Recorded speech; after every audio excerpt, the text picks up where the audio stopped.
তোমরা তো আমাদের মুসলমান ভাই, কেন দেশ ছেড়ে পালিয়ে আসবেন? যুদ্ধ করেন আর কেন স্বাধীন করেন? স্বাধীন করবো কারে দিয়া? 70-80 বছর পরে একটা লিডার পাইলাম, তাও আবার 7 সমুদ্র 13 নদী পাড়ি দিয়ে আসা, এবং কি বাবা মা ভাই বোন সবাইকে ছেড়ে শহর থেকে জঙ্গলে ঢুকছে আমাদের কারণে। আজকে ওই মানুষটাও আপনাদের দেশে বঞ্চিত। কই আমাদের আগে যুদ্ধের ঘোষণা দেওয়া লক্ষ কোটি মা বোন, আপনারা কোথায় গেছেন?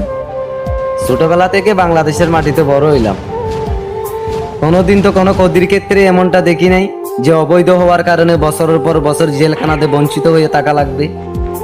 কেন আমাদেরকে যুদ্ধের ঘোষণা দিলেন আমাদের আগে? ওই যে কথা আছে না, পাশে আসি এগিয়ে চলো, পাশে আসি এগিয়ে চলো।